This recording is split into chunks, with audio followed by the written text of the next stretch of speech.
জিন্দগি তোর যাইরে ফাঁকি দিয়া রে সোনার আদম। জিন্দগি তোর যাই ফাঁকি দিয়া, জিন্দগি তোর যাইরে ফাঁকি দিয়া রে সোনার আদম। জিন্দগি তোর যাই ফাঁকি দিয়া, ও আদম রে পাগ ধরেছে তোমার দাড়ি, দন্ত আছে দুই চারি, মৃত্যুর ডাক আসবে চলিয়া,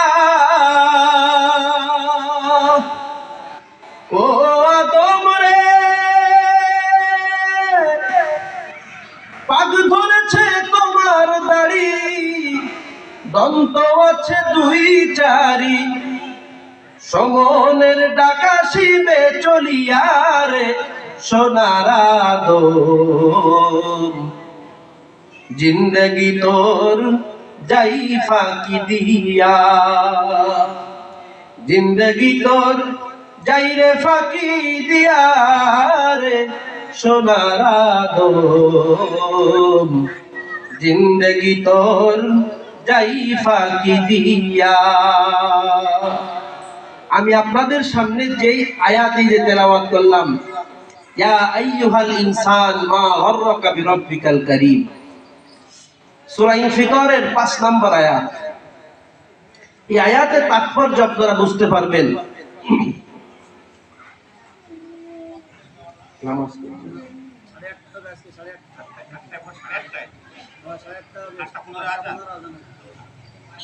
আপনাদেরকে একটা ঘটনা বললে আপনারা বুঝতে পারবেন, এইটা বলে আমি শেষ করে দেব। হায়াতুল হাইয়্যুন নামক একটা কিতাব আছে, অনেক বড় একটা কিতাব। এই কিতাবের মধ্যে একটা ঘটনা বর্ণিত আছে।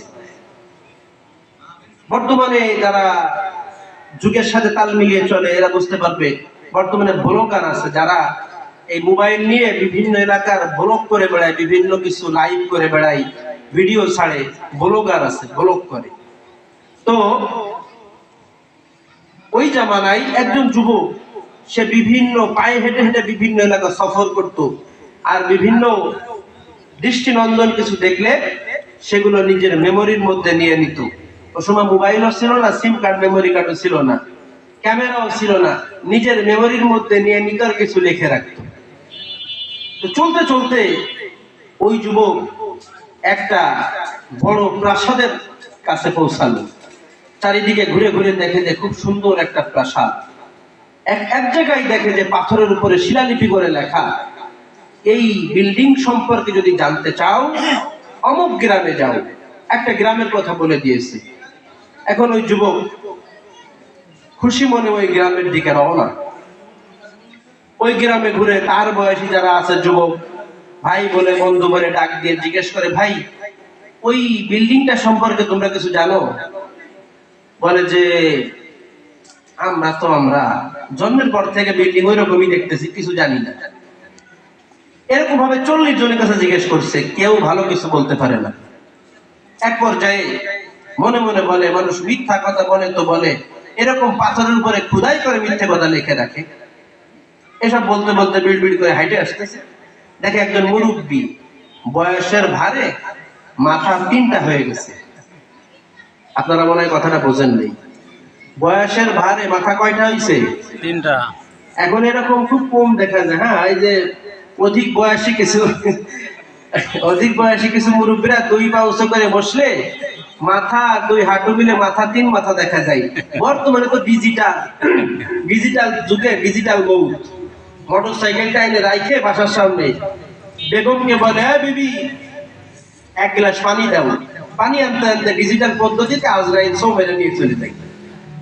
এখন আর বয়স নেই, 10 বছরেও যাই, 10 মাসেও যাই, কখন যে কার হায়াত শেষ হয়ে যায়। কিন্তু এরকম ঘটনা আগে খুব কম ঘটতো।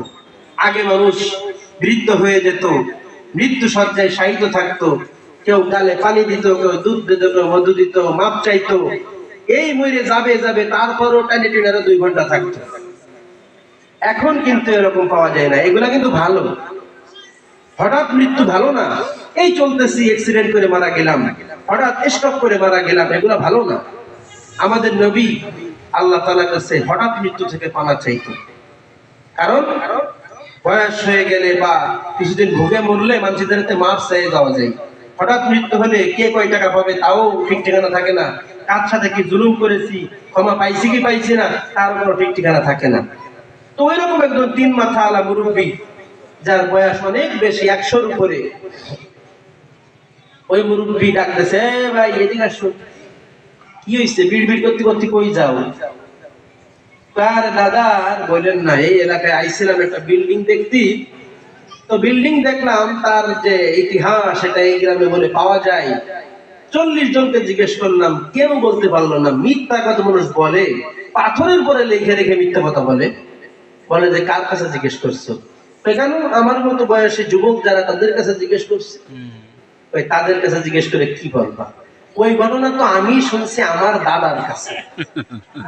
ওই 100 বছর বয়সী মুরব্বী বলে কি, ওই ঘটনা আমি শুনছি আমার দাদার কাছে, বাপের কাছেও না, দাদার কাছে। বলে যে যাক, আপনি জানেন তো? হ্যাঁ। যাক, বাঁচা গেল। বলেন তাহলে। বলে যে এই যে দেখতেছো দূরে ঘন কুয়াশা কুয়াশা দেখা যায়, কত জমি জমা, কত বস্তি, কত ঘর বাড়ি, এই সবগুলো একজন জমিদারের ছিল। ওই জমিদারের কোনো চাউকর নৌকরের অভাব ছিল না, ওই জমিদারের কাজের লোকের কোনো অভাব ছিল না। কিন্তু ওই জমিদারের স্মরণীয় একটা জিনিস ছিল, একটা পোষা কুকুর। যেই কুকুরটা ওই জমিদারকে সব সময় পাহারা দিত। জমিদার যখন গোসলে যাইতো,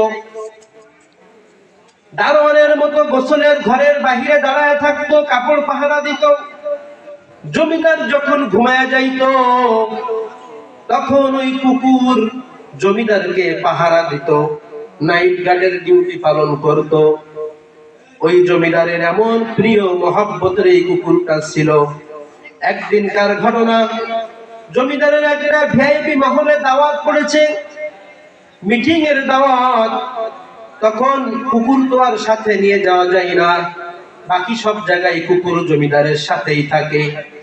এই দিন জমিদার কি করছে, কুকুরকে গলায় শিকল লাগায়া বেঁধে রেখে গেছে একটা ঘরের মধ্যে। কুকুর চিল্লাপাল্লা করতেছে, ছুটাছুটি করতেছে। মালিক যখন, জমিদার যখন ধমক দিয়েছে, কুকুর শান্ত হয়ে গিয়েছে।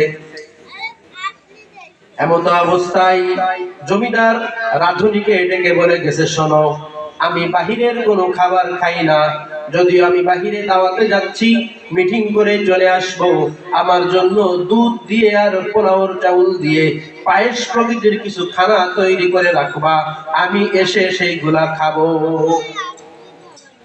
কথা যেমন কাজ তেমন।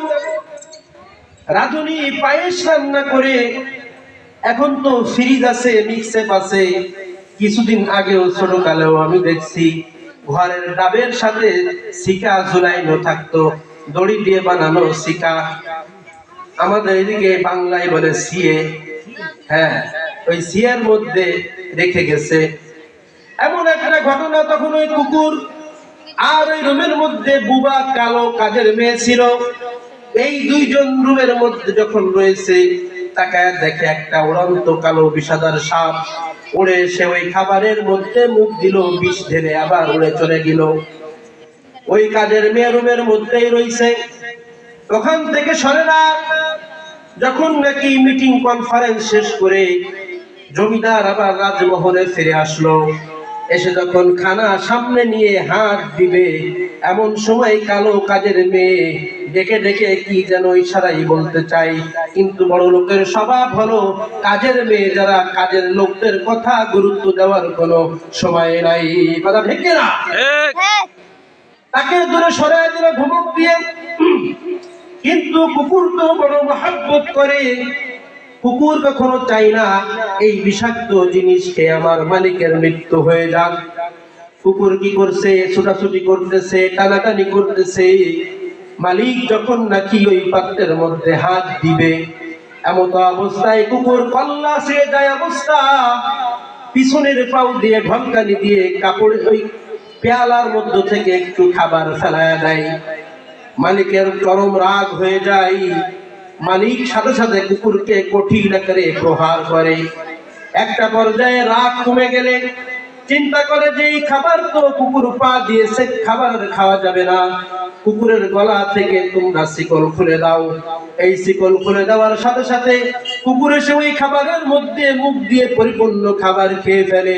কিছুক্ষণের মধ্যে দেখা গেল আল্লাহ, ওই কুকুরটা ছটফট করতে করতে দুনিয়া থেকে বিদায় নিয়ে নিথর হয়ে পড়ে থাকলো।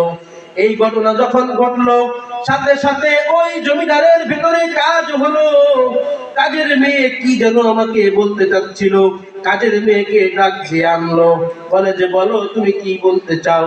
সে তো বাক প্রতিবন্ধী, মুখ দিয়ে কিছু বলতে পারে না, ইশারায় কি যেন বুঝাই সব ঘটনাগুলো বলল। হুজুর, আপনি যখন নাকি ঘর থেকে বের হয়ে গেলেন, খাবার যখন নাকি আপনার বাবুর্চি এখানে এনে রাখলো, কিছুক্ষণ পরে একটা বিষধর সাপ এসে সেখানে মুখ দিয়ে চলে গেল।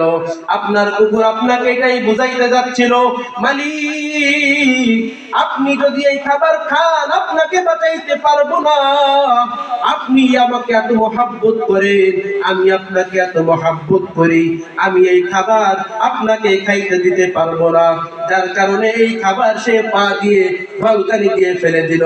তারপরেও যখন আপনি বোঝার চেষ্টা করলেন না, উল্টে তাকে আরো প্রহার করলেন, যার কারণে আপনার কিন বৃদ্ধি করার জন্য সেই খাবারের মধ্যে মুখ দিয়ে পরিপূর্ণ খাবারগুলো খেয়ে নিজের জীবন কুরবানি করে আপনার জীবন সে বাঁচায়া গেল। আল্লাহু আকবার।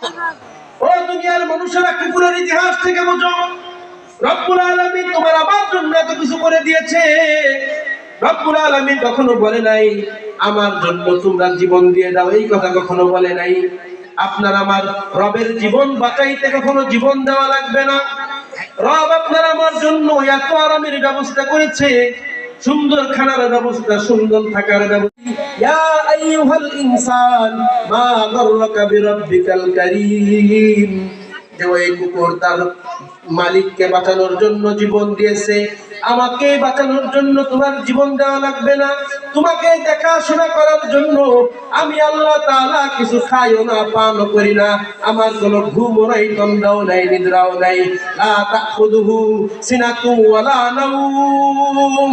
আমি আল্লাহ যদি ঘুমায় যাই, তুমি যদি মাঝরাতে কোনো বিপদে পড়ো, আর যদি আমার কাছে এসে বলো আল্লাহ আমি বিপদে পড়েছি, তুমি আমাকে বিপদ থেকে উদ্ধার করো, বলো বলো বলো, ওই বিপদ থেকে তখন তোমাকে কে উদ্ধার করবে? কে উদ্ধার করার নাই। যার কারণে আমি আল্লাহ ঘুমাই না, আমার কোনো তন্দ্রাও নাই, নিদ্রাও নাই। আমি আল্লাহ তোমার জন্য এত কিছু করলাম, আমার জন্য তোমার কিছু করা লাগবে না, আমার জীবন বাঁচানোর জন্য তোমার জীবন দেওয়া লাগবে না। তবে এই জমিনে, আল্লাহর জমিনে আল্লাহর দ্বীন বাস্তবায়ন করার জন্য, আল্লাহর দ্বীনকে টিকায়া রাখার জন্য মাঝে মাঝে রক্ত দেওয়া লাগতে পারে, মাঝে মাঝে জীবনও দেওয়া লাগতে পারে। কথা ঠিক কিনা?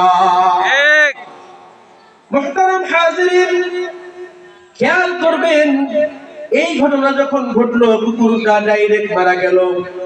জমিদার ডাক দিয়ে বলে, এই ঘটনা শোনার পরে আমি তো আর স্থির থাকতে পারি না, এখন এই কুকুরের লাশ যত্র ফেলে দেওয়া যাবে না। এই কুকুরকে একটা স্মরণীয় কুকুর বানায় রাখতে হবে। দুনিয়ার মধ্য থেকে দামি দামি পাথর, হীরা জহরত, রত্ন যা আছে সব নিয়ে আসো, সব দিয়ে এই কুকুরের একটা সমাধি বানাবা। এই সমাধির চারিপাশ দিয়ে বড় বড় বিল্ডিং তৈরি করে দিবা, যার কারণে কিয়ামত পর্যন্ত দুনিয়ার বুকে যত মানুষ আসবে এই কুকুরের কাহিনী থেকে যেন নিজে শিক্ষা গ্রহণ করতে পারে। এজন্য প্রিয় ভাইরা আমার, বাবাজিরা আমার, রব আপনার আমার জন্ম থেকে নিয়ে এই পর্যন্ত কত কিছু দান করতেছে।